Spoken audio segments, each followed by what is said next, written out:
Hello guys, ഞങ്ങൾ രാത്രിയിൽ അൽഫാം മന്തി വാങ്ങിക്കാനായിട്ട് വന്നതാണ്. എനിക്കിപ്പോൾ കണ്ണൊന്നും പിടിക്കത്തില്ല എന്ന് തോന്നുന്നു കേട്ടോ. ഞാൻ അവിടെ നിന്ന സമയത്ത് ഒരു ചെറുക്കൻ അവിടെ ഇരിപ്പുണ്ടായിരുന്നു. ഞാൻ അതിനെ കണ്ടതേ ഇല്ല. ഞാൻ അതിൻ്റെ അടുത്തോട്ട് വീഡിയോ എടുത്ത് ചെല്ലാണ്. ചെറുക്കനെ ഞാൻ തല്ലിയിട്ടാൽ ഞാൻ ഭാഗ്യം എന്ന് കൂട്ടിയാൽ മതി. അങ്ങനെ ഞങ്ങൾ മന്തി വാങ്ങിക്കുന്ന സമയത്ത് നല്ല മഴയുണ്ടായിരുന്നു. അതുകൊണ്ട് കുറച്ച് നേരം അവിടെ നിൽക്കേണ്ടി വന്നു. അത് കഴിഞ്ഞ് മഴ തോന്നപ്പോൾ ഞങ്ങൾ ഇറങ്ങി.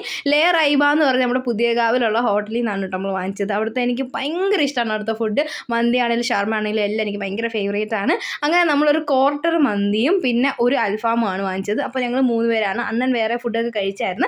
അങ്ങനെ ഞങ്ങൾ 3 പേരോട് ഇത് വാങ്ങിച്ചു. എന്നിട്ട് ഞാൻ ചോറെല്ലാം കൂടെ തട്ടിയിട്ട്, കാരണം നമുക്ക് അത്രയും റൈസിൻ്റെ ആവശ്യമേ വരത്തുള്ളൂ. റൈസ് എപ്പോഴും കൂടുതലാണ് വരുന്നത്. അതുകൊണ്ടാണ് നമ്മൾ അങ്ങനെ വാങ്ങിച്ചത് കേട്ടോ. അങ്ങനെ പിന്നെ എനിക്ക് വീട്ടിലൊരു പ്രശ്നമുണ്ട്. ഞാനിങ്ങനെ എന്ത് സാധനം ഉണ്ടെങ്കിലും വലുത് ഞാൻ തൂക്കി നോക്കും, പിന്നെ എണ്ണി നോക്കും. അങ്ങനെ കൺഫ്യൂഷൻ വരുമ്പോഴാണ് കേട്ടോ എണ്ണി നോക്കുന്നത്. അങ്ങനെ എന്തായാലും ഒരെണ്ണം ഞാൻ സെലക്ട് ചെയ്തെടുത്തു. പിന്നെ മയണൈസും ഉണ്ടായിരുന്നു. ഇതെല്ലാം കൂടെ കൂടി കഴിച്ചിട്ട് എനിക്ക് ഭയങ്കര ഇഷ്ടമാണ്. അങ്ങനെ വയറ് നിറച്ച് മന്തിയൊക്കെ കഴിച്ചിട്ട് പോയി കിടന്ന് സുഖമായിട്ട് ഇറങ്ങി. അപ്പോൾ അത്രയ്ക്കുള്ള അടുത്തേക്ക് കാണാവേ. ടാറ്റാ.